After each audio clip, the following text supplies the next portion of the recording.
Bangla news ক্যাফের সকল দর্শকদের নমস্কার। আমাদের সঙ্গে আমরা পেয়ে গেছি বিজেপির বিধায়ক দেবাশিস ধর। দেবাশিস বাবু নমস্কার। একদমই আজকে এই যেখানে আপনি এসেছেন, আপনার সাথে কথা হচ্ছে, অবশ্যই এটা একটা রাজনৈতিক প্ল্যাটফর্ম নয়। এখানে নয়াবাদ তিতাস আজকে তার 14 বছরের জন্মদিন। প্রথমেই জিজ্ঞাসা করব যে এই অনুষ্ঠানে এসে কি বলবেন নয়াবাদ তিতাসকে নিয়ে? দেখুন, মানুষ মাঝে মাঝে মুক্ত বায়ু মানে ফ্রেশ অক্সিজেন নিতে আসে। আমরা যে ধরনের লাইফ লিড করি সবসময় প্রচন্ড একটা বলতে পারেন মেন্টালি স্ট্রেস বা টাফ লাইফ। তো সেই জায়গায় দাঁড়িয়ে যদি আমরা একটু খোলা বাতাসের সন্ধান না পাই তাহলে কিন্তু মানে মানসিকভাবে আমরা বলতে পারেন যে সাস্টেন করতে পারবো না বা আস্তে আস্তে বিপর্যস্ত হয়ে পড়বো।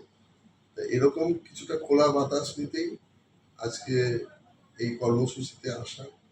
সর্বরিদি দিদি হন, অত্যন্ত ঘনিষ্ঠ সম্পর্ক রয়েছে আমাদের মধ্যে। উনি যেভাবে এতদিন আমাদের এই চলচ্চিত্র জগৎ এবং আমাদের এই বলতে পারবেন যে এন্টারটেনমেন্ট ওয়ার্ল্ডকে সামলেছেন, ওনাদের এর উপরে একটা অনস্বীকার্য ভূমিকা।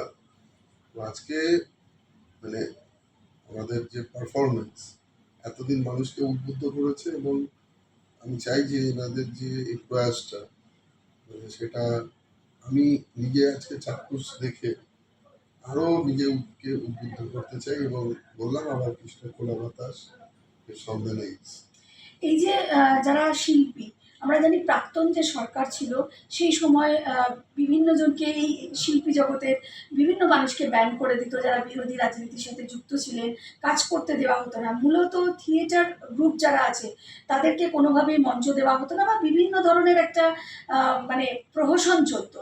এখন নতুন সরকার, বিজেপি সরকার, কি বলবেন? মানে আপনিও সরকারের একটা অংশ, কি বলবেন এই যে জায়গাগুলো চলতো এখান থেকে কতটা মুক্ত করা যেতে পারে? এটা পুরোটাই মুক্ত হবে। প্রথম কথা, শিল্পী সত্তাকে কখনো তার রাজনৈতিক পরিচয় দিয়ে মাপকাঠি বা মাপদণ্ডে নিয়ে যাওয়া উচিত নয়। 2 নম্বর কথা হচ্ছে যে বিগত সরকার যেটা করেছে যে বহু শিল্পীর বা বহু যারা শিল্পের সাথে যুক্ত, যারা টেকনিশিয়ান থাকেন, ডাইরেক্টর প্রডিউসারদের লাইফ শেষ করেছে, অনেকে আত্মহত্যা করতে বাধ্য হয়েছে। 3 নম্বর যেটা সবচেয়ে খারাপ জিনিস, যে আমাদের বাংলা সিনেমায় নেপোটিজম এই ব্যাপারটা ছিল। 4 নম্বর যেটা কাস্টিং ক্রাউচের যে থিওরি, এবং সব থেকে বড় কথা যে ধরনের নোংরামি এরা এই জগতে মানে চলচ্চিত্র জগৎটাকে নিয়ে এসেছিলেন, এটা এটুকুই বলতে পারি যে ভীষণই এটা ন্যাক্কারজনক। আর চলচ্চিত্রটাকে প্রায় উঠিয়ে দিয়েছিলেন। চলচ্চিত্রের মানও এত নিচে নেমে গিয়েছিল, যারা সত্যিকারের ভালো ছবি বানাতেন মানে তাদের সংখ্যাও আমরা দেখেছি। বাংলা চলচ্চিত্র এক সময় ভারতবর্ষের দরবারে কেন মানে বিশ্বের দরবারে মানে একটা খুব চর্চিত জিনিস ছিল, যেখানে আমাদের বিশেষ করে বাঙালি সমাজ আমাদের ওয়ার্ল্ডের বিভিন্ন জায়গায় আসে থাকে। মানে ধরনের শিল্পীরা আমাদের ছিলেন একসময়, তাদের জন্য আমাদের গৌরব হয়। আর তারা এখন এত নিম্ন স্তরে এটাকে নামিয়ে নিয়ে এসছেন শুধুমাত্র রাজনৈতিক কারণে। সব থেকে বড় কথা, সাবস্ট্যান্ডার্ড লোকেরা যদি মানে শিল্প, সাহিত্য, এই সমস্ত কলা এসবের দায়িত্ব পান, তার যে কি ফল হতে পারে সেটা আমরা দেখছি। আর যে যে ধরনের অভিযোগ আসছে স্বরূপ বিশ্বাস অ্যান্ড কোম্পানি, বিশ্বাস ব্রাদার্স, ভীষণ নোংরা। তার থেকেও আরো বড় নোংরা চরিত্র হচ্ছে মমতা ব্যানার্জি। মানে এদের মনে হয় মানুষ এদের মনে ক্ষমা করবে। দেবাশিস দা, এই যে বিশ্বাস ব্রাদার্সের কথাই উঠলো, অরূপ বিশ্বাস, সেই যিনি মেসিকে নিয়ে এসে পুরো গোটা ভারতবর্ষের কাছে বাংলাকে লজ্জায় ফেলে দিয়েছিলেন, যেভাবে যেরকম মেসি দেখা গেল হ্যাট্রিক করলেন, এই অরূপ বিশ্বাসও কিন্তু হ্যাট্রিক করলেন। 3বার তিনি গেলেনই না, তার কাছে সমন এসেছিল, তিনি হাজিরা দিলেন না, তিনিও হ্যাট্রিক করলেন। কি বলবেন? মেসিকে উনি নিয়ে আসেননি, মেসিকে নিয়ে এসছেন একটা সংস্থা যারা ইভেন্ট ম্যানেজমেন্ট করে। শুধু ওনাদের উপরে দায়িত্ব ছিল। আর তারা আমি যতটা জানি তারা যা যা নর্মস একজন মানে মেসি আজকে ক্রীড়া জগতের ক্ষেত্রে সব থেকে বড় ব্যক্তিত্ব, মানে ওয়ার্ল্ডের আজকে 1 নম্বর নাম। তাকে কিভাবে এনে কি সিকিউরিটি প্রোটোকল থেকে আরম্ভ করে কিভাবে পুরো জিনিসটাকে সাজাতে হয়, মানে এটা একটা সরকারের ন্যূনতম, মানে ভারতবর্ষের অন্য অন্য জায়গায় তো মেসি শো হয়েছে, তারা এত সুন্দরভাবে করেছে। একমাত্র এত থার্ড ক্লাস সরকার কোথাও ছিল না। আর সেই থার্ড ক্লাস সরকার, আরো থার্ড ক্লাস ক্রীড়ামন্ত্রীর নাম ছিল অরূপ বিশ্বাস। তিনি মোটামুটি আমার কাছে যা খবর আছে 2200-র উপরে টিকিট উনি এবং ওনার নিজেদের লোকজন নিজেদের মধ্যে শেয়ার করেছে। আর মনে হচ্ছিল যে ব্যক্তিগত সম্পত্তিতে ওই বিয়ের বাড়িতে যেমন অনুষ্ঠান হয় না, যে নিয়ে মানে বরকর্তা বরকে নিয়ে ঘুরে বেড়ায়, সেই ধরনের একটা কিছু দেখা যাচ্ছিল। পাবলিক যেভাবে পাবলিককে অপদস্থ করা হয়েছে, মানে মেসিকে দেখা তো দূরের কথা, মানে ওই অরূপ বিশ্বাস এবং তার মানে মমতা ব্যানার্জি পরিবারের কিছু লোকজন এবং আর কিছু কলাকুশলীরা সেই সময় ছিলেন। তারা নিয়ে মনে হয় মাঠে নিজেদের ব্যক্তিগত সম্পত্তি ভাবে প্রদর্শন করছিলেন। মেসি নিজে কমপ্লেন পাঠিয়েছে। তো এদের সম্পর্কে দেখুন, আমরা না মানে এত সাবস্ট্যান্ডার্ড লোকেদের দিয়ে আলোচনা না করাই ভালো। মানে এতে কি হয়, সমাজে আমরা এবারে এগোনোর সময় মানে পিছনে এই ব্যাপারগুলোকে ফেলে যাওয়াই ভালো, কারণ বেশিক্ষণ মানুষ খারাপ জিনিসকে মনে রাখতে চায়। আর মুখ্যমন্ত্রী মমতা বন্দ্যোপাধ্যায় তার বাড়ির সামনে থেকে সমস্ত সিকিউরিটি তুলে নেওয়া হলো। আমরা গতকাল দেখলাম ডেরেক ওব্রায়ান, তিনি রাত্রিবেলা তার বাড়ির সামনে গেটের সামনে দাঁড়িয়ে লাইভ করে অনেক কিছু বক্তব্য তিনি রাখলেন। তারপরে নানা রকম যারা যুব তৃণমূল করে তারাও বলছেন হ্যাঁ মমতা বন্দ্যোপাধ্যায়ের বাড়ি থেকে তুলে নিয়ে গেছে বিজেপি স্বৈরাচারী সরকার ইত্যাদি ইত্যাদি। কি বলবেন? মোটামুটি মমতা ব্যানার্জির পাড়াতে আমি যতটা জানি যে কটা ভোট আছে তার 10% ভোটও পেয়েছে কিনা, আমি মানে যদি স্ট্যাটিস্টিক্স দেখেন দেখবেন উনি ওই ওই গলিতে যদি ভোট হিসাব করে 10% ভোটও পায়নি। মানে প্রচন্ড আনপপুলার ছিলেন। আর মানুষকে, ওখানকার লোককে যেভাবে মানে কষ্ট দিয়েছেন, এমনিতে কিছুদিন না হলে মানুষই গালাগালি দিয়ে তুলে দিত। তার আগে মানে আমাদের সরকার অনেক সংবেদনশীল বলে ওটা অনেক আগে বুঝতে পেরেছে। আর ওই নাটক আর বেশি দিন ইয়ে হয় না। ওই দেখুন ওই যাত্রাপালা কিছুদিন অব্দি, মানে একটা যাত্রা একটা সময় অব্দি চলে। আপনি যদি সারা জীবন ধরে একই যাত্রার শুট করতে চান, আর মানে নায়িকার স্ট্যান্ডার্ডও এত খারাপ। আর সব থেকে বড় কথা, ডেরেক ওব্রায়ানের কথা, আমি ওই যে উনি একটা কিছু একটা মন্তব্য করেছিলেন, আমার মনে হচ্ছে যখন আইসি চেঞ্জ করেছিল, উনি না জেনেই বলেছিলেন যে উনি নাকি আমার রিলেটেড। আমি তারপর ওনাকে চ্যালেঞ্জ জানিয়েছিলাম যদি না প্রমাণ করতে পারেন কান ধরে উঠবোস করতে। ওনার কান ধরে উঠবোসটা বাকি আছে। আমার মনে হয় অবশ্যই সেটা মনে পূরণ করানোর টাইম হয়েছে।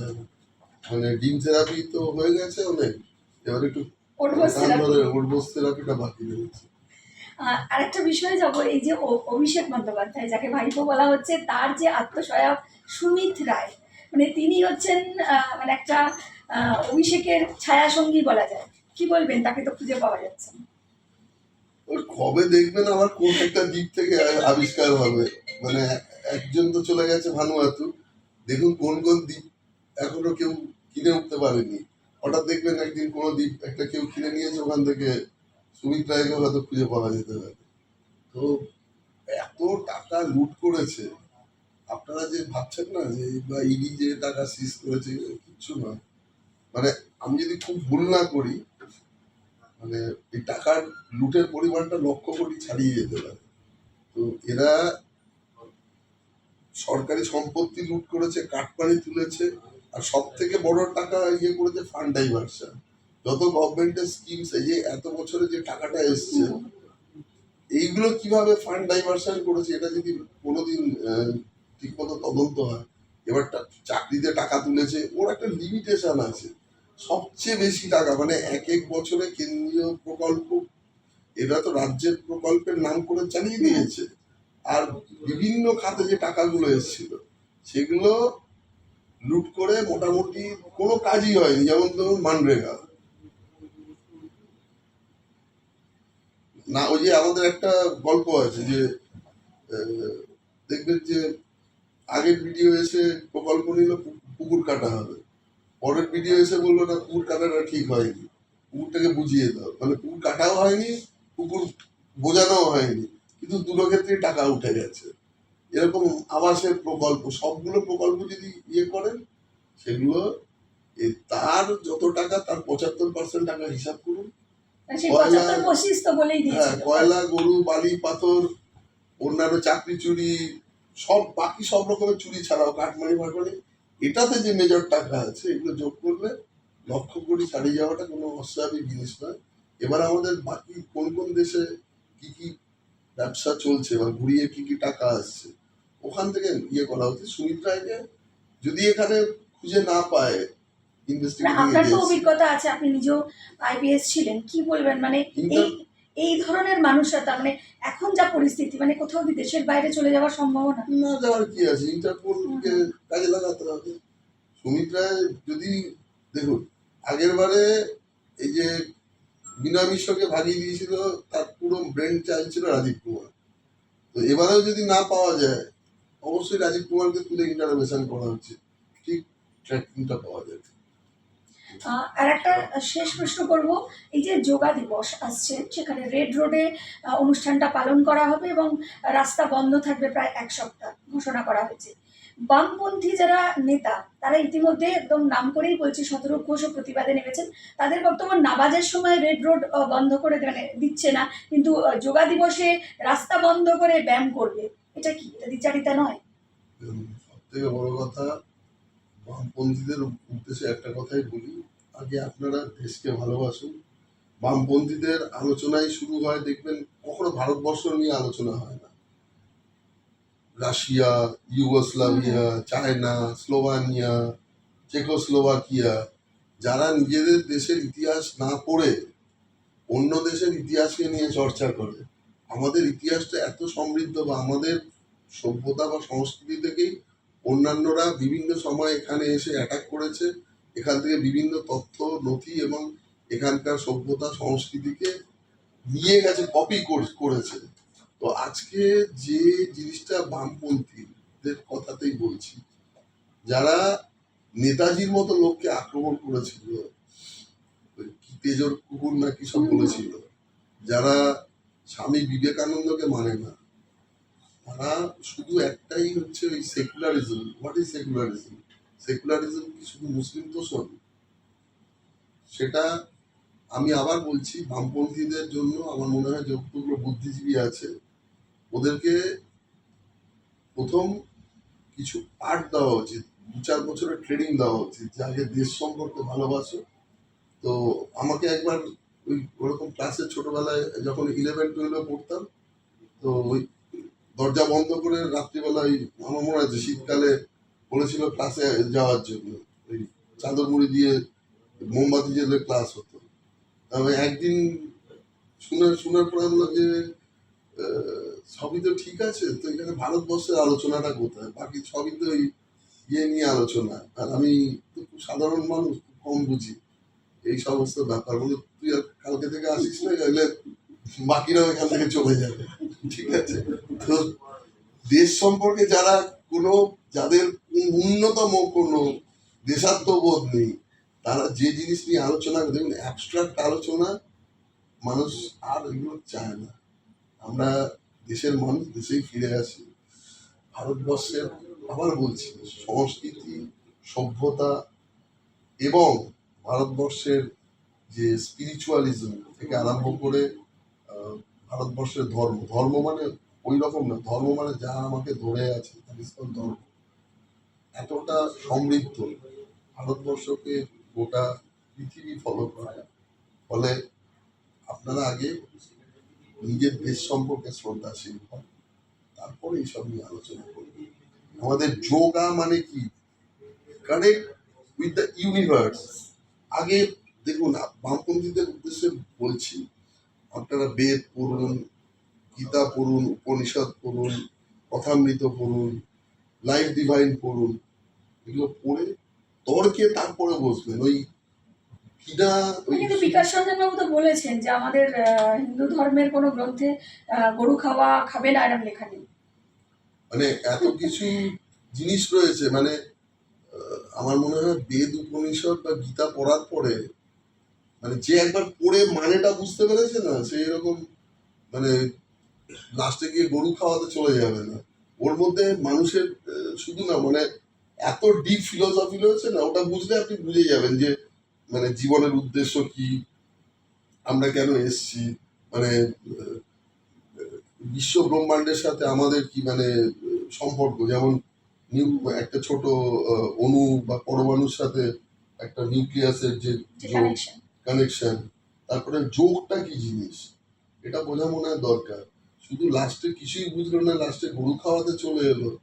গরু কেন, যদি মানে আমার মনে হয় ডাইনোসরও খেতে পারে, সেটাতে কোনো অসুবিধা নেই। কিন্তু মানে এই যে কি বলবো, এই তর্ক করার জন্য তর্ক করা, মানে কি বলবো, তার্কিক হয়ে তো লাভ নেই। আপনি কিসের বুদ্ধিজীবী? আপনি আগে পড়াশোনা করুন, আগে ভারতবর্ষের সভ্যতা সংস্কৃতি সম্পর্কে জানুন। আজকে দু চারটে মানুষ সম্পর্কে জানা খুব জরুরি। আপনি স্বামী বিবেকানন্দকে জানুন, আরো যে মহাপুরুষরা রয়েছে জানুন, বাবাজি মহারাজ সম্পর্কে জানুন, অটোবায়োগ্রাফি অফ এ যোগীটা পড়ুন, শ্যামাচরণ লাহিড়িকে পড়ুন। বিশ্বাস করুন, আপনি জীবনে আর কোনোদিন কাউকে কোনো তর্কও করবেন না, আর ইয়ে হয়ে যাবে আপনিও, মানে আপনার মনটাও শান্ত হয়ে যাবে, আর আপনি কিভাবে ইউনিভার্সের সাথে কানেক্ট করতে হবে সেটাও জেনে যাবে। এত ক্ষুদ্র, মানে আপনারা যে বুদ্ধিজীবী হবেন না, আমাদের শ্রীরামকৃষ্ণ নিরক্ষর ছিলেন, তার থেকে বড় বুদ্ধিজীবী কেউ ছিল না। বা আপনার যদি এত বড় বুদ্ধিজীবী হন, আপনি লাইফ ডিভাইনটা পড়েন, আপনি কারোর সাথে তর্ক করতে যাবেন। মমতা বন্দ্যোপাধ্যায় আবার বিরোধী নেত্রী রূপে রাস্তায় নামলেন এই হকার উচ্ছেদকে মানে বিরুদ্ধাচারণ করে। মানে সব থেকে বড় কথা, দলটা উঠে গেছে। হকারদের যদিও কিছু ভালো হওয়ার কথা, মূলত তাদের মানে তাদের ভবিষ্যৎটাও গেল। মানে দেখেছেন যে ওই অবাগা যেদিকে চায় সাগর শুকায় যায়। তো মানে সত্যি ওদের হয়তো আমরা ভালো কিছু করতাম, আর দোলা সেন ছিল ওনার সাথে। তো সেটাই বললাম যে এক তো কুণাল ঘোষ, আমার মনে হয় কুণাল ঘোষ ওই যতক্ষণ না মমতা ব্যানার্জি শেষ অব্দি দেখবে, যেদিন দেখবেন মমতা ব্যানার্জি জেলে ঢুকে গেছে, সব থেকে বেশি আনন্দিত হয়ে সব থেকে বড় বড় স্টেটমেন্ট দেবেন কুণাল ঘোষ। ওই ইয়েতে শকুনি যে আমাদের মহাভারতে যে রোল প্লে শকুনি কিন্তু করেছিল, ওটা ওর পণ ছিল যে কৌরব বংশকে ধ্বংস করবে, ঠিক আছে? তো ওটা করেই যাবে। আর দোলা সেনের কাজ হচ্ছে মমতা ব্যানার্জি চুল টুল আছড়ে দেওয়া, মাথায় তেল টেল দিয়ে দেওয়া, আম টাম কেটে দেওয়া, ইয়ে করে দেওয়া, বাড়িতে লোকজন এলে তার 5 ফরমাস কাটা। এটা ছাড়া কে থাকবে? আর আবার বলছি, যেদিন মমতা ব্যানার্জি জেলে ঢুকে যাবে দেখবেন সব থেকে আনন্দিত ব্যক্তির নাম হবে কুণাল ঘোষ। সেদিন কুণাল ঘোষ নিজের পুরো চিত্রটাকে ইয়ে করবে যে আমি মানে এতদিনে আমার মানসিক শান্তি এবং আমি যে চাপড়ানো, উনি সেদিন মমতা ব্যানার্জির বাইরে থেকে প্রিজার্ভমেন্ট চাপড়ানো। অপেক্ষা করে এটা হবে, দায়িত্ব নিয়ে বলছি। অসংখ্য ধন্যবাদ দেবাশিস দা, অসংখ্য ধন্যবাদ দর্শক বন্ধুদের যারা এতক্ষণ অনুষ্ঠানটি শুনছিলেন। নমস্কার।